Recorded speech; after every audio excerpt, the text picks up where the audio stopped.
Steal a character takes the usual steal a blank formula and cranks it to max by tossing in every character you can think of. Seriously, video games, TV shows, movies, commercials, if the character exists, odds are they're in here. It's another super basic setup. You start off buying Roblox noobs with your starting cash to kick off your empire and generate income. I managed to snag Sans from Undertale, which was kinda funny, but after that I just stopped caring. The whole thing screams trend chasing from every corner. They just slapped a million recognizable characters on a conveyor belt and called it a day. Coming in at game number 1 is Better Movie. Now, I've talked about this genre a few times before, but in case you aren't familiar, let me give you the rundown. Essentially, you pick between two sides. This could be your favorite food, character, TV show, or in this case, movie. Once your team is selected, you're thrown into battle against members of the opposing team to claim victory. Right from the start, the game leans heavily on free weapons that are obtained simply by waiting. How original. It's obviously another nod to premium payouts, and of course, the usual clutter is present. The classic, like and join the game for a free epic galaxy sword, because nothing says quality like dangling freebies behind engagement bait. Let's not forget the chicken jockey meme tossed in for good measure. They even throw in free UGC. Wow, who wouldn't want that? But of course, there's a catch. You have to scour the map for eggs to claim it. I'm sorry, but I'm not about to go on an egg hunt just to get a knockoff mask. As I mentioned earlier, the core gameplay revolves around fighting for your chosen side. In this case, it's all about your favorite movies. Some of these games at least try to incentivize replayability, offering XP and weapon upgrades, so it's not entirely mind-numbing. But let's be honest, that's the bare minimum. Now we get to everyone's favorite part. Gambling. Oh yes, because what's a low-effort game without a slot machine's worth of randomness? Unsurprisingly, I pulled the ever-so-exciting caveman bat. Riveting. But if you thought the waiting for exclusive items was bad, let me introduce you to the enchanted Minecraft sword. Yours for the low price of 999 Robux. Its original price, a staggering 3,749 Robux. I can only imagine the kind of godlike powers it must have to justify that kind of markup. All in all, a Better Movie is yet another example of generic pay-to-win mediocrity. It's everything you'd expect and nothing more. I have no idea what the story is supposed to be in Brainrot IQ test, but to keep it simple, your parents are disappointed in you for some reason, and now you've woken up in a Minecraft house with something called the locked-in alien, who's apparently determined to help you get your IQ back. Thankfully, this alien provides some crystal clear context by stating the reason for all this. I drowned in a skibbity toilet.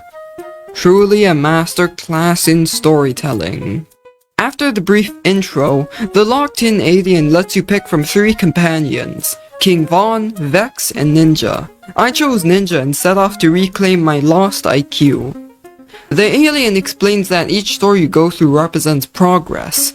Go through 5 stages, you get 5 IQ. Your goal? Reach exactly 137 IQ. So what's the gameplay like? Well, you go down toilets and solve puzzles that a 5-year-old could finish while sleepwalking. Yup, truly groundbreaking design. And just to top it all off, this game pulls a scummy little trick. Whenever you try to leave, the locked-in alien throws guilt trips like, "Hey, you haven't locked in yet," or "I knew you couldn't do it," trying to pressure players, especially younger ones, into staying. There's no blaring alarm or anything, but it's still a pretty low move. Alright, this might be a bit of a hot take, some of you might disagree, and that's fair. But personally, I think this game's thumbnail is AI generated. I can't say for certain, but something about Orin in the image just feels off. The lighting has that artificial look to it, and on top of that, Oren doesn't even wear that kind of smile in the original Sprunky series. Now, it could be hand-drawn, it could be partially AI-assisted, or maybe it's just me overthinking it. There was also an odd version of Pinky where her ears were misaligned, but I couldn't track that one down again. Either way, on to the actual gameplay. Wait a second, why is there a Prove Mom Wrong button? Turns out, this wasn't just a Sprunky tycoon from the start. It was originally one of those generic meme tycoon games, the kind built around prove parents wrong by making blank trends. Except now, it's been rebranded to cash in on Sprunky's popularity. I wouldn't call it lazy in the traditional sense, it's definitely more about chasing trends than creating something original. Alright, first game we're checking out today is Battle Ages. And thankfully, that portal didn't take me to anything brain rot related. I would have lost it if that happened. Anyway, back to business. I was pretty surprised to learn this game was inspired by Age of War, because when I first saw it, the first thing that popped into my head was the Battle Cats. Never heard of Age of War before, but considering the mechanics here, I'm just gonna assume that's the inspiration. The premise here is pretty straightforward. You generate currency, which is meat. Yep, you heard that right. The currency in this game is meat. Not sure why they went with this choice, honestly. I mean, they could have just gone with basic currency like coins or money, but nope. They went with the meat and called it a day. Wonderful. Oh, and fun fact, the game has a 58% like to dislike ratio. At first, that might seem a little confusing because nothing seems too wrong with it, but stick around, you'll see why. So why has it got that rating? Well, because in this game, you're basically guaranteed to lose. Here's the deal, you need to replay stages over and over to build up enough currency for upgrades. Once you get those upgrades, you might be able to beat the stage. It's kinda like Battle Cats, but it's cranked up to 11. It's not the worst thing, but it gets frustrating because there's no real strategy involved, just constant losing until you finally get good enough to win. And to top it all off, we're talking about the first stage here. And it already feels like I'm trying to beat an endgame boss.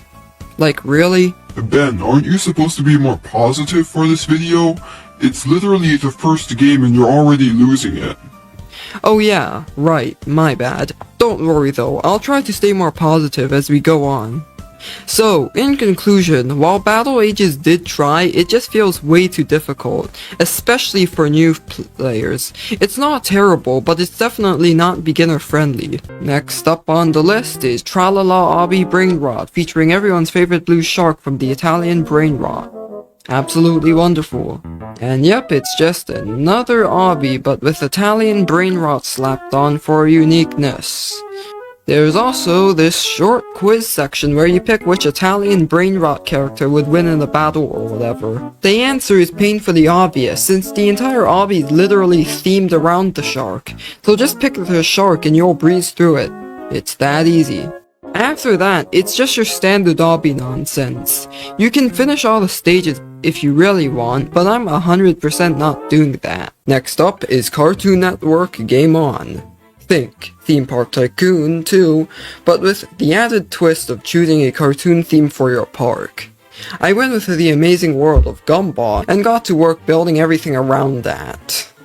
Naturally, there's the classic free UGC day push, again, for what feels like the 800th time.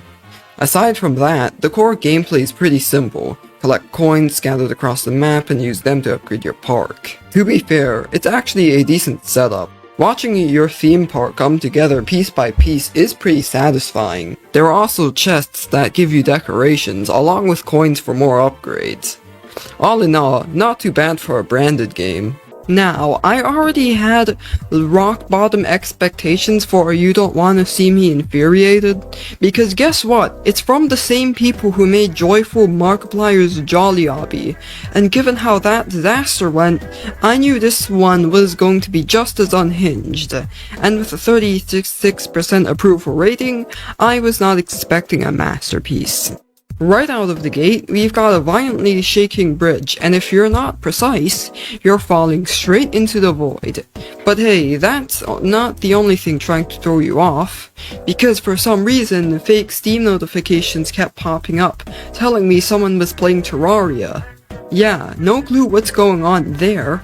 Then we hit a short quiz section, which should be a challenge, but nope, there's a block with a face that literally gives you the answers if you click it. Like, why even bother making a quiz? You're just handing out free passes at that point. And the questions? Absolute nonsense. There was a picture of Mario, so naturally, the answer was Luigi instead. And then out of nowhere, they threw in Plantera from Terraria, of all things. At least the answer was just Plant Terra and not something unhinged like Evil Sigma Plant 5000. After that, we reach a tower section with a delightful twist. If you so much as breathe near the walls, you get instantly exploded. And let me tell you, this was pain. The hitbox is completely broken. Even if you're not touching it, there's still a chance you'll randomly blow up. I spent way too long failing over and over again, but somehow I finally made it through. And just when I thought things couldn't get any weirder, fruit starts raining from the sky, and among the falling fruit, Golden Freddy. Because why not? At that point, I had zero energy left to keep going. This game definitely lived up to its name, because I was actually infuriated. So yeah, after wrapping up Hell's Kitchen's quest, I kind of just tossed in the towel. I mean, I would have gone for all 25 games, but with the time crunch, it just wasn't happening. Look, I know the goal is to 100% every major Roblox event, but honestly, the only reason to do that here is for UGC and flex points. And to me, that doesn't really matter, especially when I still manage to 100% the core event. So, to wrap things up, I'm just gonna tackle the corrupted TV puzzle, claim that, and call it a day. Well, now that that's out of the way, I guess it's time to head back home. Everyone's probably wondering where I've been, right? Well, it would have been cool if you'd won the $1 million or finished the event. But hey, good job anyway. Thanks, Biggie. Also, where did Kevin go? Wasn't he here earlier, or did he disappear again? Oh, Kevin's still around. He's just in the other room watching TV. No need to worry about him. Also, Yanebgib, you look a little off today. Are you alright? Alright? Alright? Alright? Alright?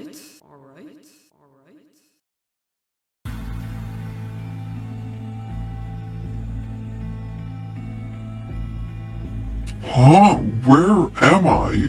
Who are you and what am I doing in this dark, shadowy void?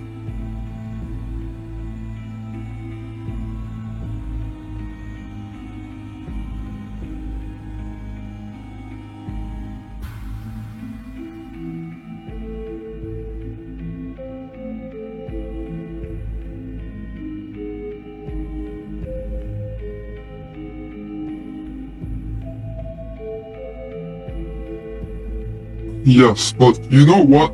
I don't think I'll question anything for now. But yes, the truth is, I've been hiding how I really feel about things. It's not easy. I really don't like how we live in this bubble. All we do is talk about Roblox games and watch whatever's on TV. Like we're stuck in this loop of nothingness.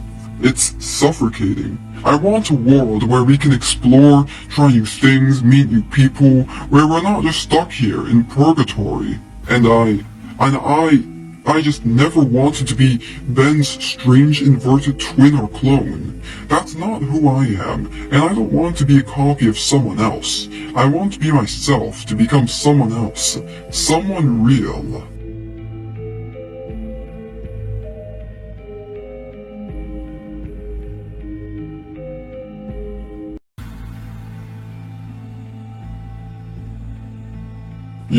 You can help me?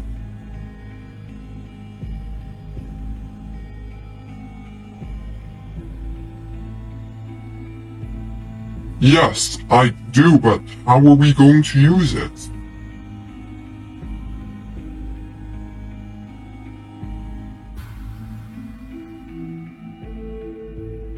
I see, but my soul's inside my body. How can you...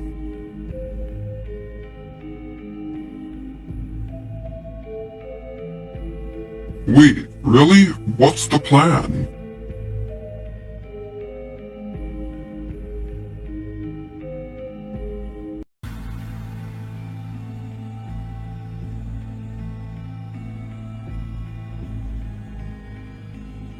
It sounds painful and risky, but I don't want to live in this reality anymore. I want to be free, a new person, maybe even, I really don't know, be named something different? Gold Knight, perhaps? A name that's all of mine.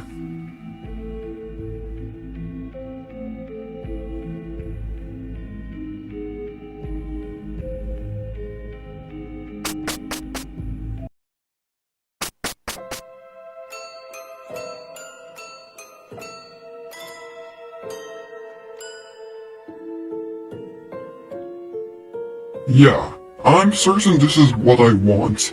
Even if it hurts, even if the consequences are bad, this feels right to me.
Where am I? Why am I in this retro-looking blue room?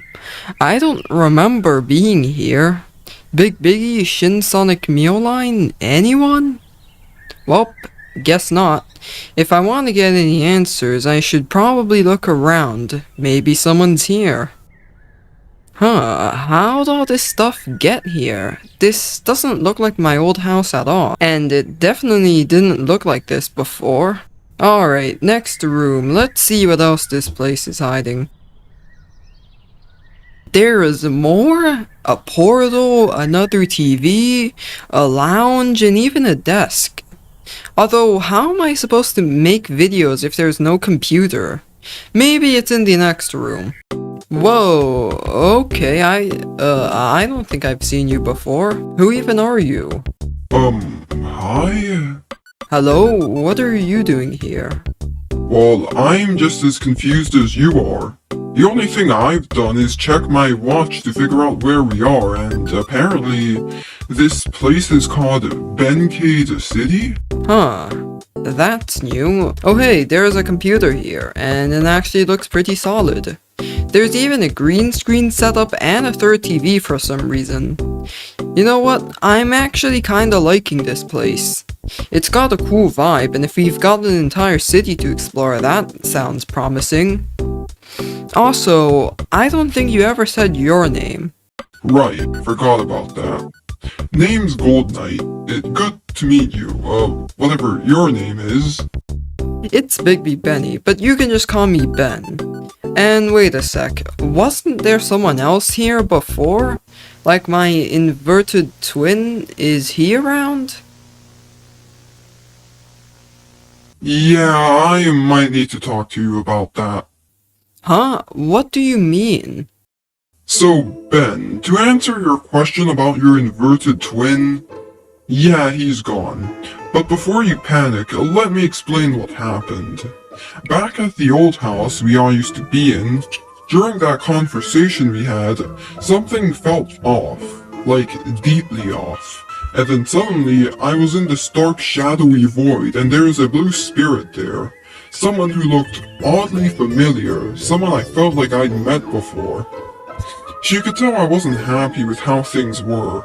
The truth is, I was hiding how I really felt from everyone. I didn't want to live in purgatory. I didn't want to be stuck in an endless loop, doing nothing, talking about nothing. I wanted a life, to meet people, explore, be free. And I didn't want to be your inverted twin either. I wanted to be me, not just a copy. That's when she said something interesting. She told me I possessed something rare, something called the soul of creation. Because the soul was tied to my body, she couldn't just take it out, but she told me that if I stayed in the void long enough, my physical form would dissolve and only my soul would remain. I didn't believe it at first. I mean, it sounded risky, but I didn't want to stay stuck, so I accepted it. And now I'm someone new. Wow, I don't even know what to say. That's heavy, but I get it. I really do. Well, with that out of the way, should we check out what this place has to offer? Sure thing. Let's see what this city has in store. Find the brain rot. Here you can find everything meme related, like Squidward, fake Mr. Beast, and a certain type of party that I'm definitely not going to elaborate further on. There's also Kaisenat, free kebab, and... Ben, you don't have to list every single thing that's brain rot related. We get it. Well, if that's what you think, let's move on to the next game. Welcome to Brain Rot Evolution, the peak of originality. You play as the Italian Brain Rot characters, use your weapon to break objects, earn currency, buy stuff, upgrade, and you get the idea. Basically, imagine Blox Fruits meets Italian Brain Rot. That's what we're dealing with here. But honestly, this game is just lazy and uninspired. There's nothing remotely interesting about it. It's like the developers took a nap and decided this was good. Wait, Brain Rot Evolution? Didn't I already do this one? Whatever, it's the exact same as Duck Tycoon. Head to the river, grab the egg, and move on. Are these games just recycling the same formula? Sword Warriors is yet another find the egg somewhere in the map quest. At this point, I'm starting to wonder, are any of these games actually gonna get good? Well, that's the neat part. They don't. Wait, Shin Sonic Meowline? I forgot you were even tagging along for this nightmare. I still don't understand why you wanted to join. This event is pure torture. Well, look on the bright side. At least you're getting tons of cool items. And hey, you're almost done with this biome. Keep going. Thanks, I guess. The egg here is pretty straightforward. Nothing else to say. And just like that, the fire biome is finished. The UGC reward? Fiery Egghorns. Not bad, they work at least. So, how many biomes do I have left? You've got 6 more to go. It might sound like a lot, but I believe in you. Thanks. Well, let's see what hordes the next biome has waiting for us. Alright, what game's kicking off the water biome? Escape Evil Grandma first person obby? Really? Why? Why?